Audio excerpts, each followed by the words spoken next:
Śri Rāma uvacha Bhagavan yanmaya prishtang tattataiva stitang vibho atrottarang maya labdhang tvatto naiva maheshwara.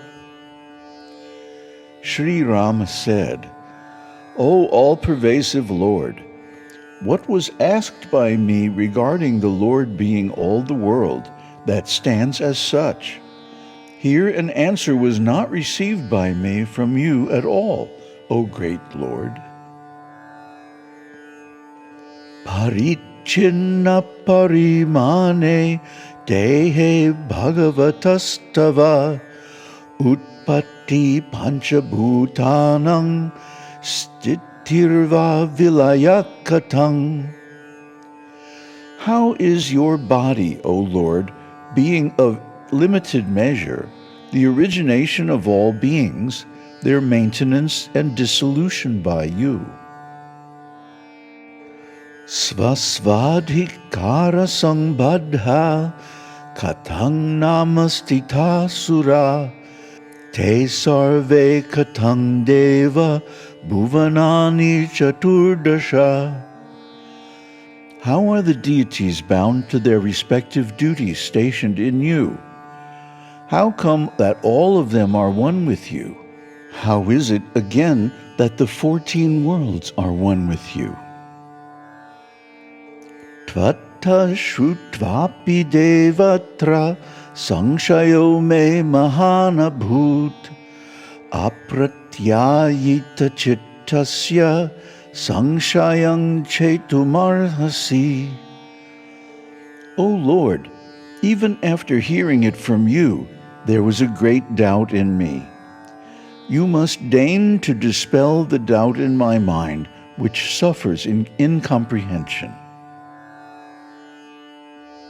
Shri Bhagavan uvacha Vatabijeti sukshmepi Mahavatatarur-yata Sarvadastenyata vriksha Kuta ayati tadvada Tadvan mama tannau ram Bhutana magatirlayaha. The Lord replied, Though the seed of the banyan tree is very tiny, the huge banyan tree always existed in it. Otherwise, how can that huge tree come out of that tiny seed? Tell me that. Mahasaindhava pindopi jale kshipto viliyate nadrishyate punapakat kuta ayati purvavat. Similarly, O Rama, the origination and dissolution of the beings take place in my body. Even the mightily large salt mass is dissolved in the water when dropped in it, and is no more visible, but when boiled, that salt appears as before.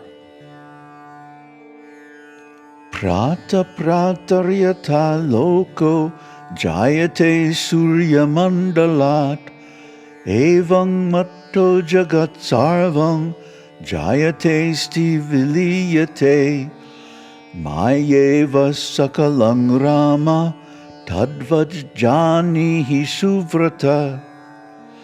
Just as the light emanates at every dawn from the solar sphere, similarly all the universe originates from me, exists, and merges in me.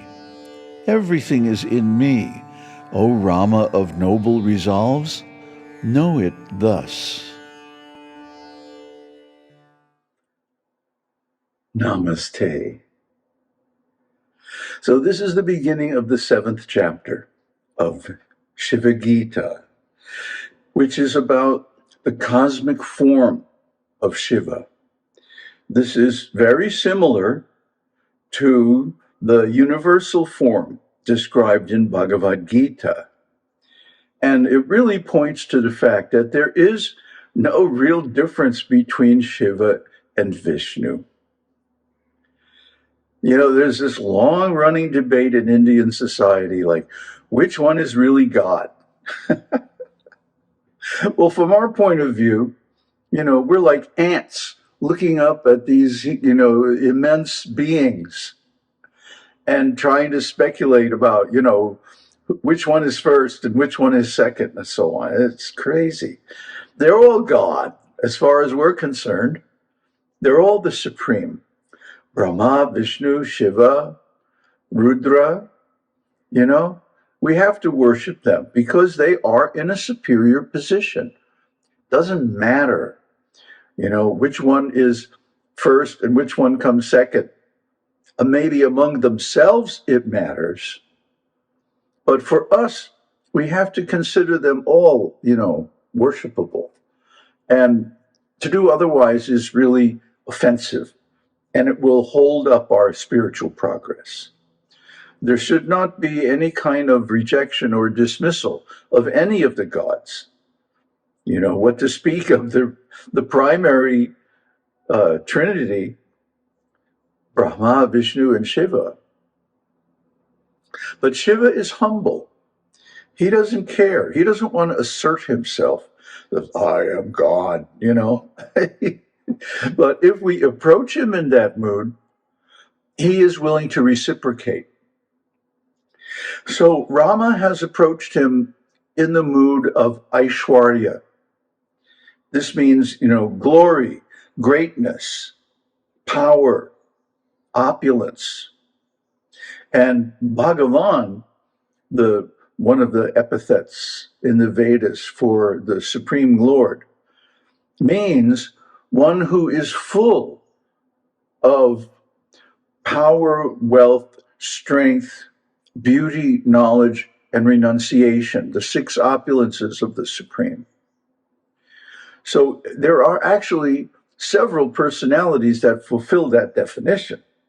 And also any Jivan Mukta who becomes one with them is also given the same designation by extension, because they become the mouthpiece, they become the representative. And my Adi Guru used to compare it to ambassador. There is a position called ambassador plenipotentiary. What that means is that the ambassador has all the negotiating power of the country itself, of the government itself, and can commit that country and that government to any kind of negotiations. The promises that the ambassador plenipotentiary makes on behalf of his country are binding on the country itself. So, of course, this type of function, this type of representative has to be completely trustworthy. He has to have the greatest interests of his country at heart. And similarly, one who becomes a guru is like this ambassador, plenipotentiary from the spiritual world. And he can commit God to offer any kind of blessings or even liberation. That is the power of the realized soul. He's considered non-different from God himself. So that's why the great realized souls like Ramana Maharshi are given the title Bhagavan, because it means they hold the same opulences as a representative of God. Now, there shouldn't be any debate about this, because one who has completely surrendered and merged with the Supreme is, for all practical purposes, from the human point of view, identical with the Supreme. Now, Rama here opens up with, well, you described your ontological position to me in the 6th chapter, and, that's all great and wonderful, but it doesn't really answer my question. I'm not satisfied with a merely intellectual answer. It doesn't satisfy my mind.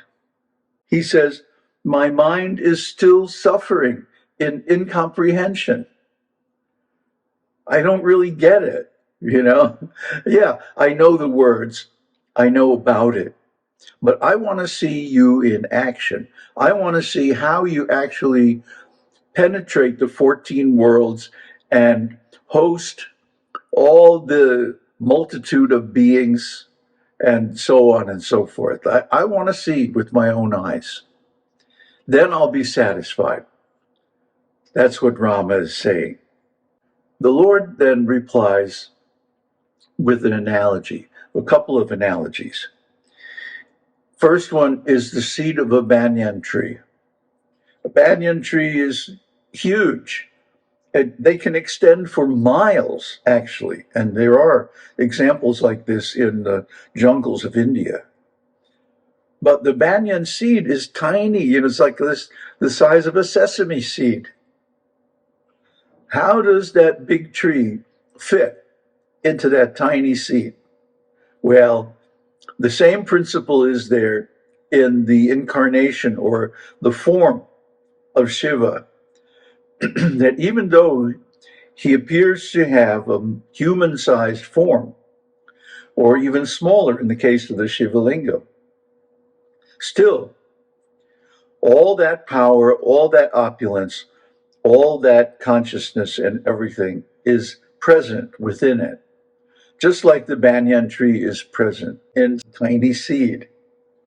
Then he talks about the example of the salt, that even you can have a huge lump of salt, and if you dissolve it in water, it disappears. You can't see it anymore. But if you boil the water off, that same salt is there as a precipitate. So in the same way, Shiva pervades all the worlds, the entire cosmos. And if you get rid of all of the objects, all of the phenomena, neti, what is left is Shiva. And this is actually the strategy of Vedic meditation. Real meditation means trying to get rid of everything. And then what you can't get rid of, that's the supreme. It's similar to Philip K. Dick's definition of reality. He says, if you stop believing in everything that's simply a mental projection, what's left is the reality. And the same thing is true in spiritual life. Because this world, Shankaracharya says, is mithya. Mithya is an interesting term. It means something that cannot be classified as either existent or non-existent. Consider the example of the rope and the snake. The rope is the reality.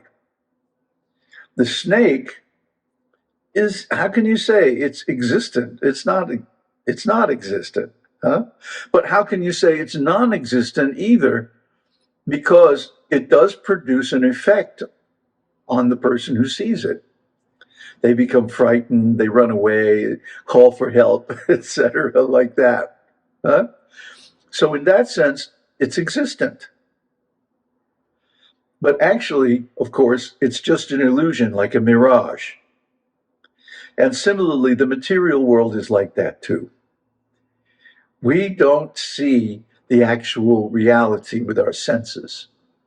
And we never can, because the senses themselves are conditioned by material modes of nature and so on, by karma, etc., by our beliefs.